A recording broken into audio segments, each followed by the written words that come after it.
up on 2020 on ID. 911. I think I need an ambulance. A beloved son crushed to death. The truck fell on my stepson. Oh, my God. But years earlier, another mysterious death.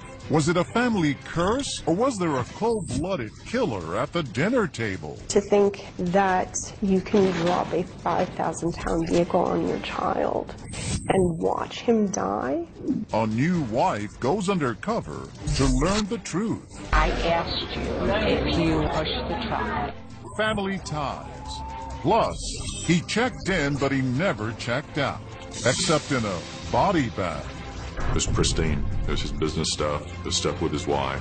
That was it. Detectives are stumped until this PI takes the case. When somebody mentions something about a gun, that's the part they'll remember. The mystery of room 348. I know what you did. Welcome to 2020 on ID. I'm John Quinones. Sometimes we get that feeling in our gut that things aren't quite what they appear to be. But uncovering the truth can take months, even years. Coming up, 3 stories of crimes that almost went unsolved, if not for the sheer determination of some unlikely sleuths. First, a family plagued by a series of tragedies. It seemed like a streak of bad luck. But as David Muir first reported in 2013, a son's death would galvanize long-simmering suspicions and lead to accusations of murder. It was old November in upstate New York, those autumn leaves vanishing in the wind, and a young father about to suddenly vanish too. It wasn't unusual to find 23-year-old Levi Carlson tinkering away in the garage under a pickup truck. He was very good working on cars. He was very mechanical. And on one of those crisp fall days back in November of 2008, that's exactly where his father Carl and stepmother Cindy found their beloved son. Only this time Levi wasn't working under the truck. He was trapped under it, and this was their desperate plea for help. 911. I think I need an ambulance. And what's going on? The truck fell on my stepson. The truck fell on your stepson? And we just got home, and I don't think he's alive. Levi stood little chance against the 3 tons of metal. That pickup truck that had been propped up had come crashing down. Yeah, Carl, they want to start CPR. Do you know CPR? His chest is crushed. His chest is crushed? Oh, my God. I don't know how long he's been in there. We've been gone since noon. Okay. Oh, my God. You can hear the cries on the 911 tape, an unthinkable tragedy for 2 parents who just found their son. Police responding to the scene, Seneca County Sheriff Lieutenant John Clear. It was right inside this barn here? Yes. At first, it didn't appear to be anything out of the ordinary. No, it appeared to be an accident. Horrible accident. Yeah, very tragic. The parents were upset. Oh, yeah, absolutely out of their minds. So many twists and turns long after that 911 call, years after that horrific accident first hit the local paper in Seneca County. The gateway to the sparkling Finger Lakes of upstate New York. In fact, down this rambling country road in the Carlson home is Seneca Falls, long thought to be the setting that inspired the 1946 American classic, It's a Wonderful Life. Yeah! Hello, Bedford Falls! But piece by piece, it would soon become clear that this had not been a wonderful life for that young man found in the garage. 4 years after what seemed to be an accident, a bombshell call to police, a call on the tip line from a member of Levi's own family, telling that investigator, follow the insurance money. So you were the one who answered the call? Yes. And this investigator was on his way back to that family farm. Do you remember the call to this day? Oh, yeah. The lieutenant telling us the clues were immediate. Red flag number 1. They discover a brand new insurance policy for Levi taken out just 17 days before he died. There was this large insurance policy that was collected on over $700,000 that was taken out only 17 days before the death. For the young man in the garage. Is that typical that someone that young would have an insurance policy? It seems unusual that a young man in early 20s would have that large. And then red flag number 2. But who was the beneficiary? His father, Carl. Why would you name your father the beneficiary when you have your own children? I think we were asking that same question, David. And they were soon asking something else. Just listen to red flag number 3. You discovered a note written by Levi? Yes. That Levi had left. Saying what? His father was going to sole executor his estate and control, basically disperse the money to his kids, and that he did not want to be resuscitated. When was the letter notarized? The day of death. The very same morning. And while investigators now believed the evidence was damning, Carl Carlson planned his own son's death, the whole town tried to wrap their heads around the sinister plot. A plot Levi's sister suspected from the very start. My father is a sociopath. The only one that matters to him is him. Well, we were just pawns in his game. Aaron's brother's death, she insists, was cold-blooded murder. He didn't die instantaneously. He had time to sit there and understand what was happening to him. And that the killer she long suspected inside their own home, their father. For years, Aaron says they grew up in fear of their father. And unlike his sisters, Levi stayed in that small town where they were raised. He had 2 young daughters of his own. But he was still under the thumb of a father who Aaron says he was desperate to please. He was basically an indentured servant to my parents, and they were, I don't know, they were controlling everything. He wanted more than anything to just have a close relationship with our father. He was really striving for that. But she is convinced that as her brother tried to build that relationship, her father was crafting something else, the plan to kill his son. You know, to think that as a parent, you can drop a 5,000-pound vehicle on your child and watch him die, it's absolutely unimaginable. Especially as a parent myself, I just can't even begin to imagine. We head to the local scrapyard where Levi's pickup truck was skinned after that accident. His truck destroyed long ago. No one knows exactly how that pickup was jacked up, but Joshua Trout, who knows the family, also knows the weight of one of those trucks. I mean, would you go on pickup truck? I would never go under a truck. I don't like going under trucks when there's all 4 tires on the ground. Investigators do believe there was a railroad jack that day holding the pickup truck up, but they're unsure if there was anything else. What they do know is that truck came crashing down. You wouldn't stand a chance. You're gone. I mean, you're gone. And just when investigators begin asking how a father could do this, the evidence of a pattern, they say, begins to mount. That Carl Carlson had cashed in on insurance claims before. August 1986, a car fire. The cause, electrical. The insurance payout, $10,000. November 2002, a barn fire that killed 3 prized horses. The cause, also electrical. The insurance payout, $115,000. But investigators were also learning the biggest bombshell. What happened to Carl Carlson's first wife, Levi's mother? After all of the evidence you found right on this property, what then to make of what happened to his first wife? Suspicious.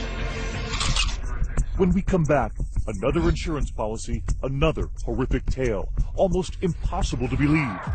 Carl Carlson's second wife feared she was next, and what she was willing to do to trap her own husband. So you send her in through the parking lot. Yes. And she has a wire on where? Underneath her clothing. What she got on tape when we come back.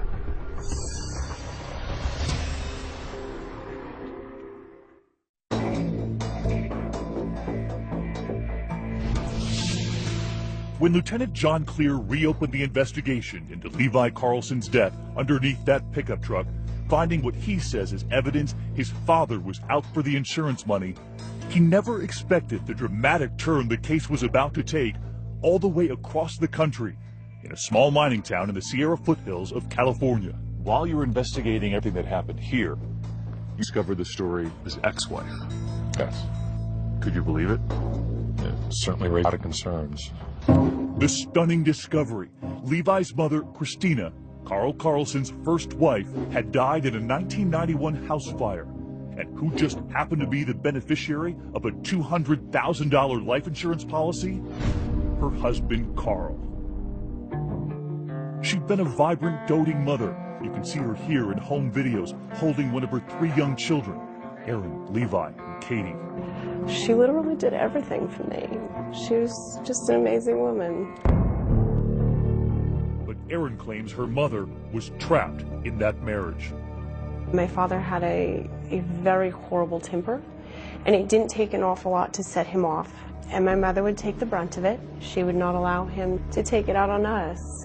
The sister of that first wife remembers asking her the same question over and over.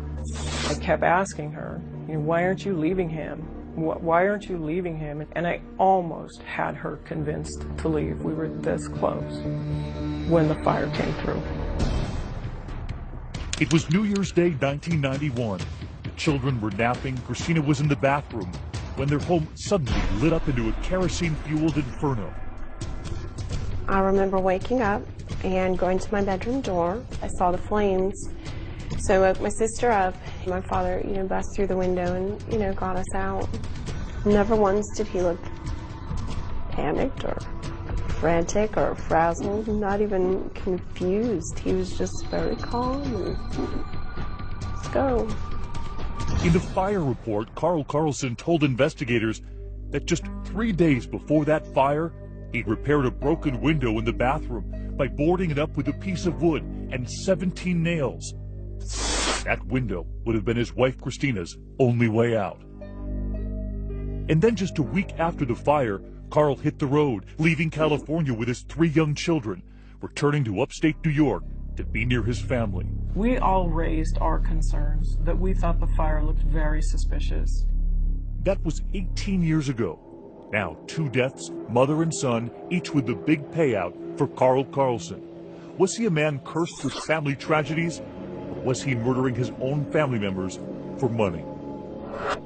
A lot of people have said when this guy needed money, a family member would die. There's definitely a pattern there. Authorities in California begin to reinvestigate, reopening the case of Carl Carlson's first wife. Who was about to help take him down? Carl Carlson's second wife, Cindy. You're about to see her play a critical role in the arrest of her own husband. You find all these red flags and you decide we're going to call the wife, Cindy. And what does she say? The first thing she said was, "Thank God you called." She said, "Thank God." Yes. Investigators say Cindy Carlson feared she could be next and had moved out of their home. She was afraid. Yep. Shooting a pattern. Was she convinced there was a killer in her own home? I think that she suspected it. She believed that there was an insurance policy on her. On her too. Yeah. When you asked her to help you out, she says She agreed.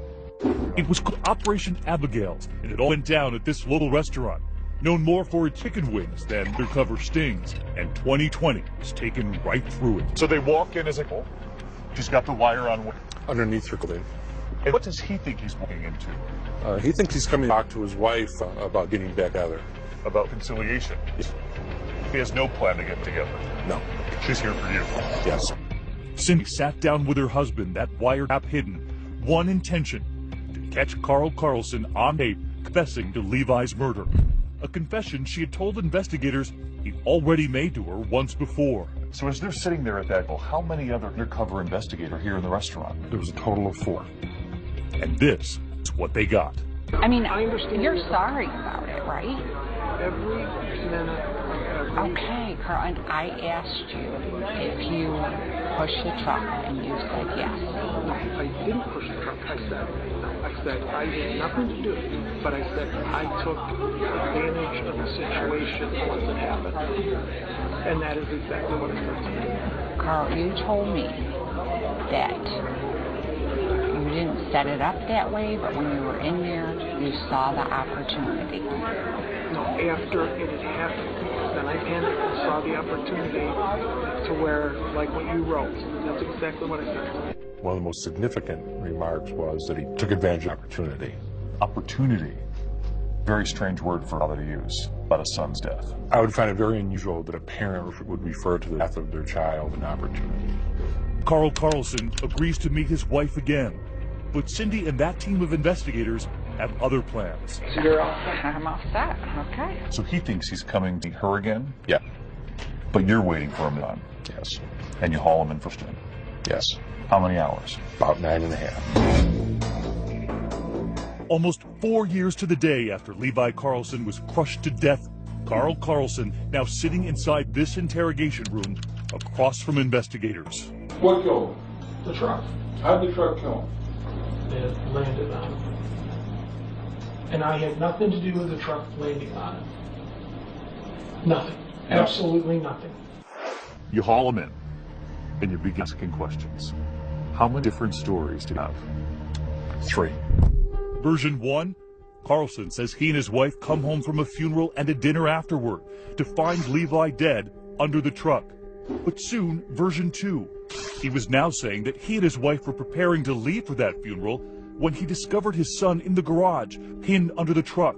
The truck had already fallen over. And I found him dead. And So this is around noon. You found around noon or just before noon. You found him. You went out there and the truck was rolled over on him. yeah. And I don't know. So you panicked in what regard? Just, I left. So you saw him. Did you run over and call medical help? Call 911? No, I didn't do anything. I froze.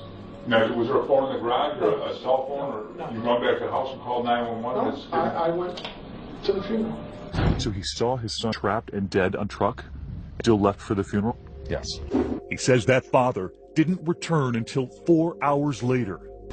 And then, several hours into the interrogation, Carl Carlson appears to be on the verge of yet a third version of the story. Never heard him? Good. You're that close, man. You're close. Come on. Let it out. Let it out. Let it out. I'll walk with you, man. I'll walk with you. Is it just a split-second thing? You couldn't hurt him.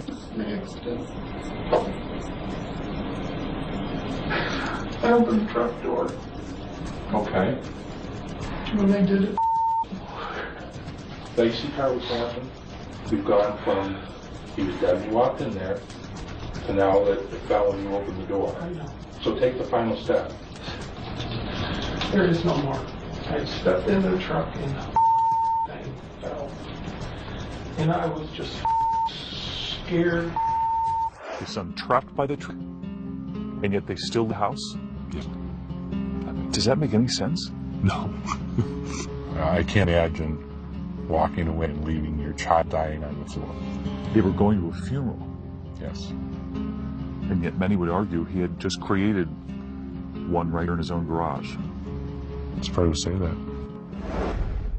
But Carl Carlson continued to insist he's innocent, opening up to the Syracuse Post-Standard about his son from inside the county jail. Well, Levi, I mean, when he was younger, we had problems with him. School was hard for him. Losing his first mother was really traumatic, would be for anybody. He talks about Levi as a young father, that he took his son back in after Levi's divorce. He became responsible, he had manners, he grew up, and he realized that Mom and Dad weren't out to make his life miserable. He got life back into him. Carlson, now charged with murder in the second degree, entered the Seneca County Courthouse to enter his plea. And in a shocking moment of truth, he pleads guilty to killing his son Levi. Judge Dennis Bender sentencing Carlson to 15 years to life. Levi's sister Erin and her aunt Colette say they're relieved, but still hopeful investigators in California will charge Carl Carlson in the death of his first wife, too. I believe Carl killed my sister and he killed my nephew, and it's all linked to money. I want to hear those words come out his mouth. I want him to look me in my eye and tell me exactly what he did. And then I want him to go away for the rest of forever. In 2014, 23 years after the death of his first wife, Christina, the state of California charged Carl Carlson with her murder. Meanwhile, as of 2015, Carlson is appealing his conviction in New York State. He and Cindy are now divorced. When we return, a suspicious death in a hotel room. It was pristine. It was his business stuff. It was stuff with his wife, family. That was it. It wasn't from natural causes, and it wasn't suicide. No one else was even in the room. So how did he die? I think I know when it happened. I think I know who killed him. And I think I know how we're going to catch him. Stay with us.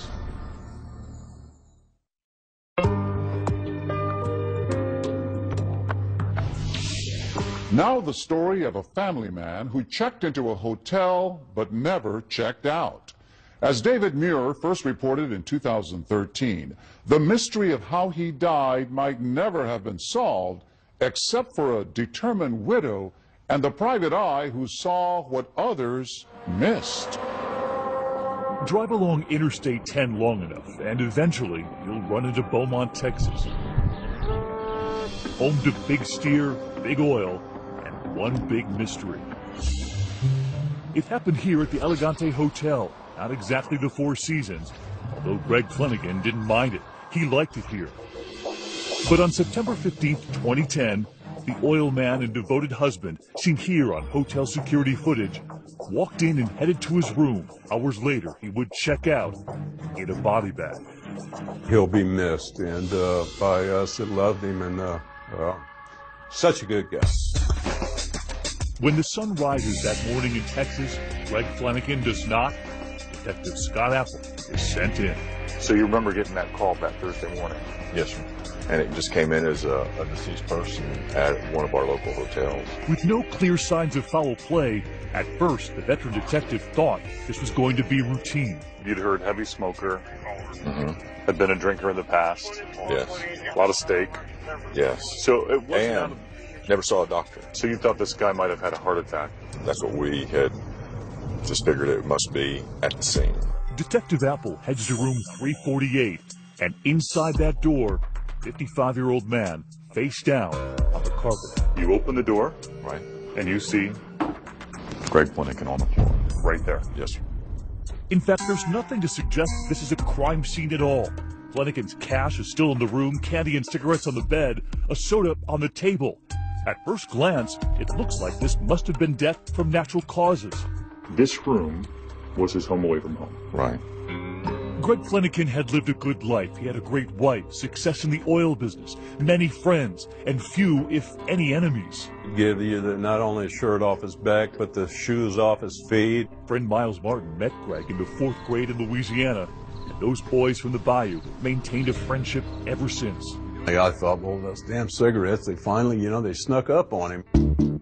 Inside room 348, Detective Apple says his initial investigation indicated that the victim had a regular, rather humdrum routine.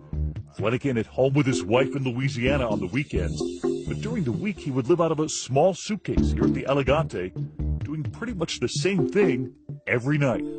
He'd set up, and that was his routine for the evenings. He had his phone to communicate with his wife or business. It seemed the traveling oil man had settled in for the evening. He just ordered Iron Man 2 on pay-per-view. He was a creature of habit, and that was his routine. With this Cajun cowboy taking his last ride to Texas, all that was needed now was the medical examiner to list the cause of death. Everyone thought the case would be closed. So his body is taken away to the medical examiner. Right. And pending, if he can just essentially confirm that it was a heart attack. Dr. Tommy Brown, a fast-talking Texan, was the medical examiner here. He was about to add a shocking twist to the case. Brown would find that Flanagan's body suffered severe internal damage, broken ribs, lacerations to the liver and scrotum, and a hole in his heart, all caused by blunt force trauma. But from what? And from whom? Nothing had happened to him at work. Nothing had fallen over on top of him in that room. There was no accident or anything happened to him on the way to the hotel. No accident. In fact, the medical examiner was now ruling this death a homicide, convinced that someone had killed him. Did you ever think the ruling would be homicide? No. Detective Apple is a trained sniper, and he was now taking aim at multiple theories. Could he have been seeing another woman? Or maybe the jealous husband? But that's not Greg. Detective Apple wants to know if anything odd happened at the Elegante Hotel that night. But aside from a circuit breaker needing repair in Flanagan's room at 7:30 p.m., it was business as usual. Apple questions the hotel guests in nearby rooms, but their answers offer little help. And who were they? They were some electricians out of Wisconsin down here working one of our refineries. That's electrician Tim Steinmetz and his colleague Lance Mueller, entering the hotel with beer. They're later joined by fellow electrician Trent Pisano. You asked them, had they heard anything that night? They said, oh, we hardly ever saw him. We don't know. Flanagan's cell phone records show nothing but a dutiful husband. It was pristine. It was his business stuff. It was stuff with his wife, family. That was it. The detective works tirelessly, but all he has is a dead guy, a bunch of dead ends, and as the days drag into weeks, a very angry widow. She would vent and yell at me. I can take that. I understand that. With the investigation seemingly losing steam in Texas, a grieving and frustrated Susie Flanagan is desperate for answers. We need to know if anybody heard anything, saw anything, knows anything. Things were basically stalled, and until she took control over the situation at that point, and she hired her own investigator. And not just any investigator, but a former New York cop and federal agent now living in Florida. His name is Ken Brennan, a man with a passion for crime solving, motorcycles, fine cigars, and yes, golf. So your phone rings. So my phone rings. Do you remember where you were? Yeah, I was on a golf course. Hello. And what did she say? That it's kind of getting to be a cold case going on the back burner, and she wanted to see if I could find out who killed her husband. The private eye is off to Beaumont, Texas to get a better feel for the case. First thing you want to do is meet with the lead detective on the case. Scott's one of those kind of guys. He's just a real cop's cop, and we hit it off really well the first night I met him. I'll start on the carpet. You can start in the back. This dynamic duo, starting from scratch, reviewing the case file, going through the hotel room like housekeeping, even taking a closer look at the victim. Alcohol? No. Drugs? No. Pills? No. Nothing? Nothing. The only thing the guy did was smoke and eat candy bars. That was it. With more than $1,000 in cash still left in that hotel room, they rule out robbery. So instead, the investigators are now examining the security camera video, the broken circuit, some photographs, but none of them really feel like clues. There's simply no compelling theory. That is until Ken Brennan has a classic aha moment and then shared it with his partner, that detective, stumped.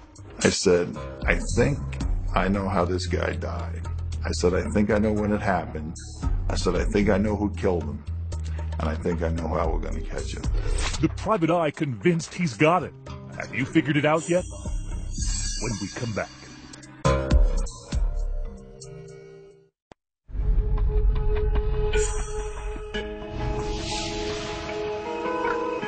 Every hotel has its rules. Here at the Elegante, they're actually written in stone. A Ten Commandments monument near the lobby reminds all, thou shalt not kill. But somebody broke that rule, and Greg Flanagan paid the price. You know, there should be more people in this world like Greg Flanagan. Unfortunately, he was stolen from his wife. Exactly. By the time private investigator Ken Brennan rolls into town, the body is cold, and the leads are even colder. Investigations are like a puzzle. A puzzle has many pieces, but each and every one of those pieces has to fit, and they have to fit perfectly.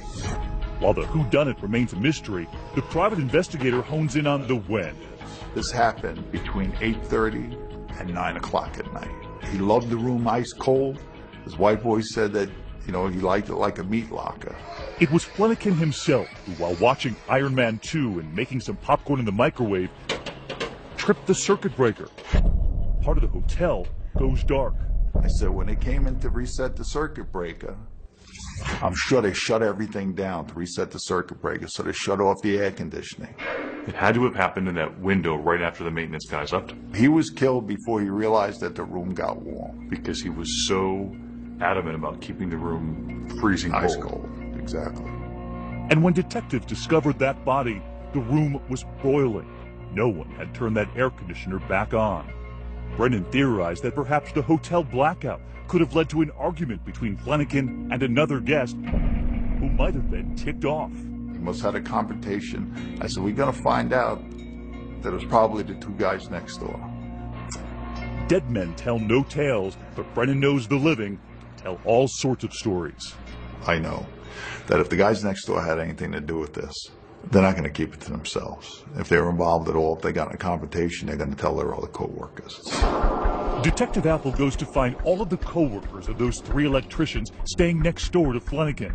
Tim Steinmetz, Lance Mueller, and Trent Pisano. No one knows anything, except for a supervisor who says he does recall hearing some story about a gun going off. The details don't seem to match the Elegante killing, but Brennan perks up. Anytime anybody tells a story, when somebody mentions something about a gun, that's the part they'll remember. The gun. More than 8 months into the case, it's the first time anyone has ever mentioned anything about a gun. Detective Apple thought that was just crazy, but Ken Brennan said, no, we have to go check this out. They returned to the scene of the crime, room 348. And they saw this indentation in the wall. In fact, maintenance records show that the wall in Flanagan's room, room 348, had been repaired, but the indentation was noticeable, even in those crime scene photos. You noticed some patching on the wall. Yeah, so I said it's too big for a bullet hole, but let's see what it looks like on the other side. So now you're going into room 349. Correct. And that's where the electricians were hanging out. Let's go from the other side of the wall, put the dowel through the wall from where the bullet would have came from, put a laser on the end of that, and see what we have. I mean, you saw that laser. Right. Go through the wall. Right across the top of the bed, right at the head of his pillow where he'd been laying. Straight at the bed. Straight at the bed. Clear shot. Clear shot. I said, Scott, this shot. At that point, we know exactly what happened then. So I said, we got to get these guys. And you think someone must have fired a gun through that wall? Somebody discharged around through that wall. But has that private eye reached too far? Remember, the autopsy never mentioned anything about a gunshot wound, the medical examiner listing the cause of death as blunt force trauma. The medical examiner, Dr. Brown? Yes, sir. He's been doing it a long time. He's done some real good work. He's trusted. And what he says is the gospel. Respectfully, they now have to explain to the medical examiner they're rewriting his gospel. So you tell him your idea, and at first he's not buying it. He's not buying it at all. And he says, hey, this guy was not shot. This guy was beaten to death. But Brennan keeps sliding the proof toward the medical examiner, all of the photos, making his case that all of that internal damage from the groin right up through the heart was caused not by a kick from someone, but from a bullet. I go, Doc, that's a bullet hole. Come on. And he just looked and he goes, oh. But while the cause of death has suddenly changed, will these men now change their stories? Convinced that Greg Flanagan was killed by a bullet fired from the neighboring hotel room where those electricians from Wisconsin were staying, Detective Scott Apple and Private Eye Ken Brennan travel there for a new round of interviews. They meet up at a local police department with electrician Tim Steinmetz, who once again appears courteous and curious. So what happened to this guy? You guys ever find out what? Time and time again, they ask him what he remembers. You didn't hear anything, you don't know anything that went on. Absolutely no idea. No idea. Steinmetz sticks to his original statement that he, Lance Mueller, and Trent Pisano did nothing out of the ordinary that night. No mention of any gunshots. And Steinmetz doesn't just tell that story, he swears to it in writing. I said, let's get a notary as well and have it notarized so it looks even that much more official. You swear everything is statements, the truth, the whole truth, so help you God? Yes. But just when he thought he was off the hook, investigators pull him back in. It was their plan all along. Is that it? Hang on a second. It wasn't until you signed that statement. Now you got a problem. Okay. You don't think that we know the story, that we don't know what the hell went on here? Of course we know. What are you, a moron? We know. You just made a false police report, that's why. You want to go to jail for that? Tim, we know what happened. We know everything that happened down there. And I realize you're trying to be noble and protect a friend, but you're about to get your whole family in a bind, and it's not worth it. And after the guy started thinking about that, and he says, okay, I'll tell you the truth. Well, then tell us what happened. Steinmetz begins to reveal the pieces of the puzzle, explaining how the evening was fueled by alcohol. Steinmetz and fellow electrician Lance Mueller entering the hotel with that beer. They're later joined by electrician Trent Pisano, and the heavy drinking begins next door in room 349. It was an accident. It really was. It turns out Mueller has a handgun in his truck, And at some point, for some reason, Steinmetz says the third electrician, Trent Bassano, goes to fetch it. We were in the room, and Trent brought Lance's freaking gun up there.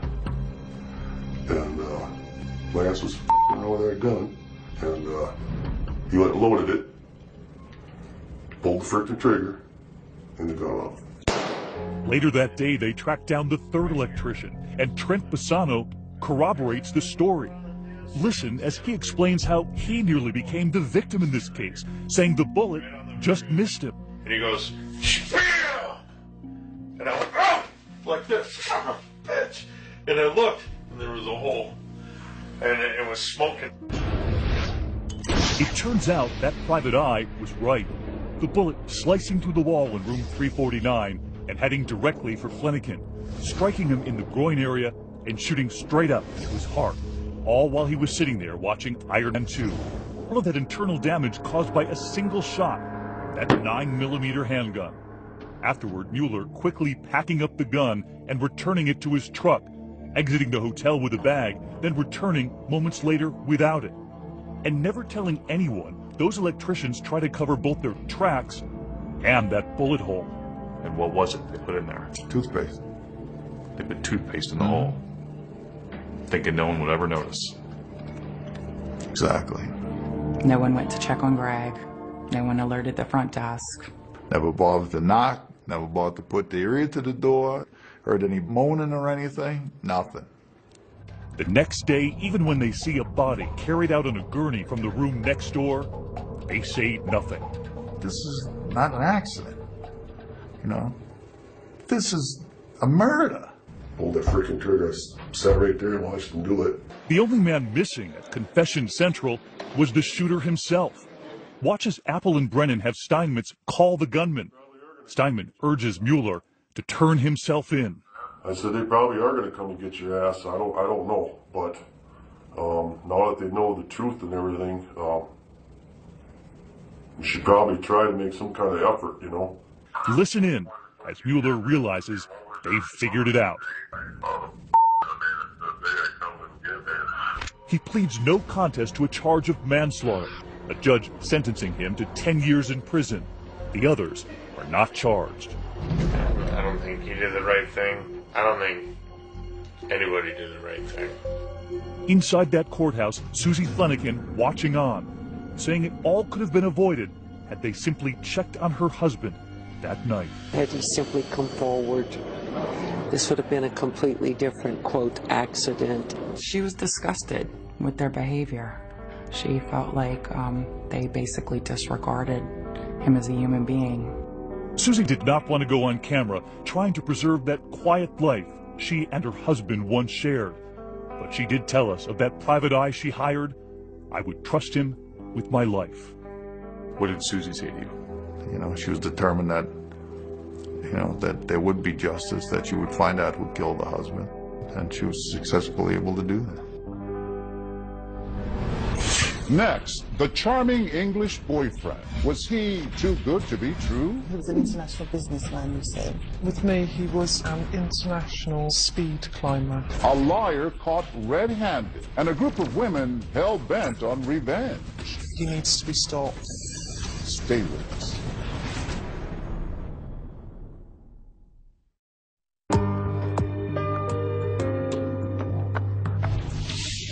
You might say the man you're about to meet had a way with the ladies, until, that is, someone uncovered his little secret. And as Nick Watt first reported in 2012, they took payback to a whole new level. Hello.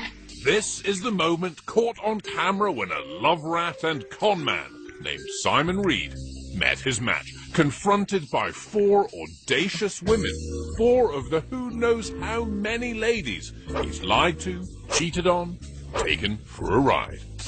A friend called Paul filmed the face-off and provided a bit of muscle in case things got ugly. I think you've got something explaining to do. I certainly have. Well, go on then, get on with it. He does, but first, let us explain what led to this extraordinary showdown in a living room in England.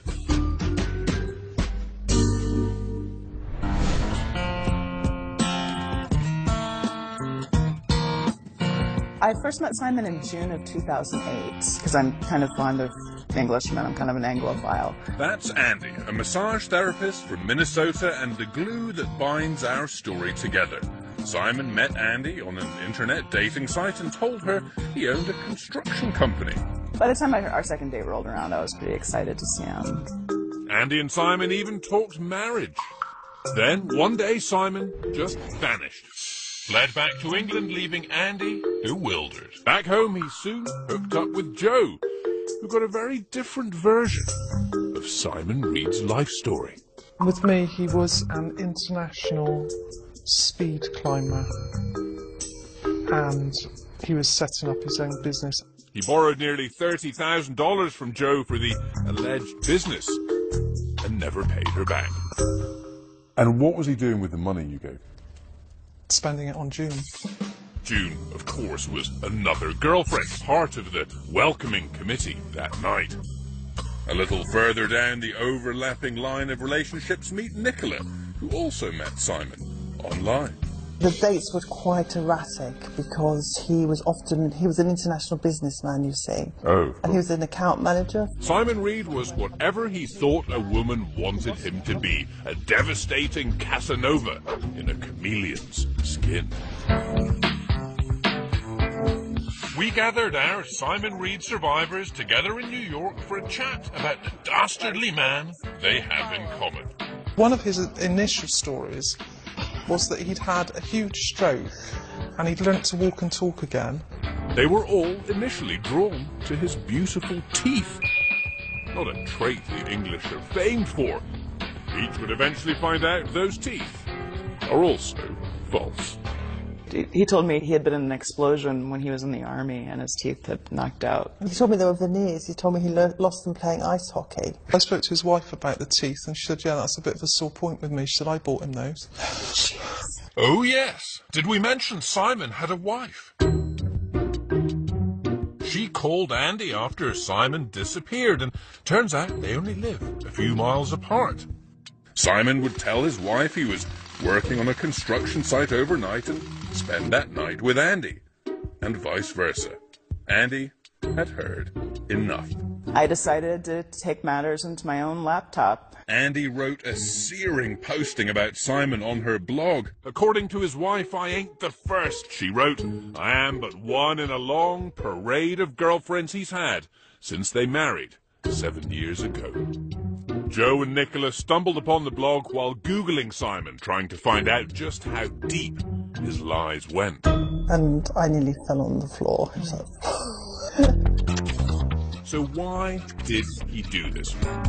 Joe discovered the truth when she saw a recurring number on his phone bill and dialed. It was Simon's dad's house. Simon had, of course, told Joe that his dad was dead.